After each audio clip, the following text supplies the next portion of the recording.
Just listen to the sounds. I went ahead and boosted them a little bit on this video. Normally I have my volume down a bit. Somebody was asking me earlier if I'd cut the music and just let you guys listen to the sounds, and here they are. The sounds in this patch are definitely amazing. I love them. Anyways, here is the Swift F7. In the first dev server, we saw kind of a critical error that Gaijin had implemented in this aircraft, and that was its top speed was sub 1,000 kilometers an hour. If you do a little research on the plane, you find out that it's actually supposed to be doing well over 1,100 kilometers an hour. Well, we didn't quite get that. I took it into another match, and just by myself went ahead and tried to test the top speed down on the deck. Well, we're not breaking 1,100, but we're sitting around 1096. That's about the best I can do. Now, honestly, this engine in this aircraft is about the same as the Hunter. It's just a slightly different model. It's still the Avon 100 series motor. So it puts out really good power, and it has really good vertical power, should I say. Honestly, it may not have the top speed on the deck to outrun a 9.0, but it definitely has the power to outclimb it. At least most of the 9.0s. Now, I can't say for sure if it's going to outdo a MiG-17, especially if it has to face the MiG-17F, or otherwise known as the J5, F5. That has yet to be seen. I haven't done that test. We'll see when it goes live. Next, as always, I tested the dive speed in this plane, and I'm getting reduced speed. I'm getting the Mach speed in the red. I'm going to assume right now that as long as you don't break Mach, you're not going to rip the wings. Because obviously my IAS is going to go ahead and it's going to increase the lower I get, but my Mach speed is going to stay the same. So as I get down to the deck, the IAS gets a little bit higher. We start getting up to that 1150 range, and it still doesn't actually rip. See, now we're safe. It's not giving me the reduced speed anymore, and that IAS is a lot higher. But the second we get down to the deck and we start leveling out, you'll see that top speed drops off real quick, and we get right back down to that 1096 that I was looking at before. So that's what we got. I think it'll still be a good plane. It would be kind of nice if we saw that top speed that we're expecting, but it's still going to be a good plane. Don't hate on it, especially if it stays at 8.7. Alright, so back to the custom match footage. I started getting a little aggressive with it just to see how this thing flies when it gets slow and see how good the acceleration is on this plane.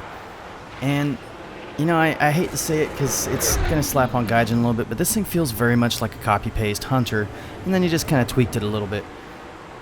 It feels a little bit better than a Hunter, but I think the Hunter actually has this on slow speed turnability. But around 700 to 900 kilometers an hour, this thing turns real well. And it's really enjoyable. I do really enjoy flying this plane so far. But as you can see, just trying to get really slow, messing around. Probably not a good idea to go vertical on a MiG-21, but thankfully, you can't aim with that thing. And even if you do, it's probably going to spark off my tail. So anyways, we drop our nose, we try and dive back out. This T2 comes back in behind me, so we turn towards him, try and close the gap so he can't get a shot. Unfortunately, he still gets close enough to get a shot, so we roll away from him and then pull back in, stay tight. And he's gained enough speed at this point that we can go ahead and roll over and pull a shot on him. So I do really enjoy this plane. It feels very, very, very, very much like a Hunter. So there is one flaw with this plane, and actually kind of turns into two flaws. The first one is this plane does not have an air brake. I don't think it ever actually did. I can't find out any information on that. I'm not the greatest at researching this stuff, but it becomes a flaw in this aircraft very quickly. Because see, I'm doing my top speed or close to my top speed right now, and this thing compresses really hard at this speed. And look, I've got an F4 behind me. He's just gonna hose me down. But this is max turning right here. This is as much maneuverability as I have. There is no chance of dodging anything at this speed, and he makes very short work of me. So that could have been an F-86 Sabre behind me, and it wouldn't have mattered. At this speed, your only option is going up. So the more I flew this plane into custom, the more I figured that out. And so in this case, I started going up a little bit to bleed my speed down to like the 900 range. He kind of pulled off, and I realized, all right, I'm going to pull up on him, see what happens. So he pulls back down on top of me, but I'm starting to bleed this speed because I am going up. So this puts me back in my maneuverability range, and now I can turn. And I don't have to worry about gaining too much speed. And here we go, we pull back inside him. Aidens are some of my favorite guns in the game. Smash that delete button. Boom, he's gone. Just like that. And that is going to be one of the nice features of this aircraft. But look, I'm hitting my top speed right here. I can barely pull out of it. Gotta be careful with this plane because it does not have an air brake. Zero throttle does not do much. Just be careful, guys. I have a feeling a lot of people are going to end up lawn darting into the ground left and right with this plane. But if that wasn't enough for you, there's one other problem with this plane. The wingtips are really, really weak, and every time you hit around 800 kilometers an hour when you're turning, the wing off light comes on. Every time.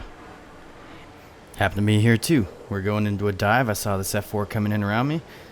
I was hitting about 750, 770, 780, 800 right here. Boom. It was the second I tapped the aileron that it happened. There's no warning when that happens. It's caught me off guard. Now, I want to believe that some of this is due to it being a custom match, custom servers. You know, they definitely have their issues, and more often than not, I rip my wings in a custom server where I wouldn't normally in an actual game. So with that in mind, you guys are going to have to be really, really careful and pay attention to your speed, because you don't have an air brake to control, you know, that zone that you go through. You know, when I fly a Sabre, I know that's going to rip right around 830 kilometers an hour. So if I'm anywhere near that, I try to air brake to get around it. So say I'm doing 900, air brake, sub 800, I'm safe. You know, things like that. But unfortunately, without the air brake, you cannot do it on this plane. So something to really keep in mind. Other than that, the plane is really a lot of fun. It really, really is. It's just going to take a little bit of restraint and take a little bit of practice to get it down. And once you do, I think you'll love it. Thanks, dude. Really appreciated that. Alright guys, so I really don't have a lot of footage to offer you today. I didn't take this one. Well, okay, Dev Server version 1, I took it in and did some duels, but the aircraft had some significant changes, so I'm not going to go ahead and show you any of that stuff because I think it's kind of defunct now. So I apologize, I don't have any duel footage for you, but I hope this answers some of the questions on, you know, if this is going to be a good aircraft, did they fix the speed, but we'll see. Like I said, I think you guys should fly this plane. Everybody thinking that Gaijin's not taking care of the British line, and sure, they don't have any supersonics, but being the fastest person in the game is not the answer. This is a really well-rounded plane, and it's going to be very enjoyable to fly. Just remember that, guys, you know. Without further ado, though, thanks for watching. If you have any questions, leave them in the comments. As always, leave a like, leave a subscribe. Appreciate it, all the support, guys. Thanks for watching. We'll see you around.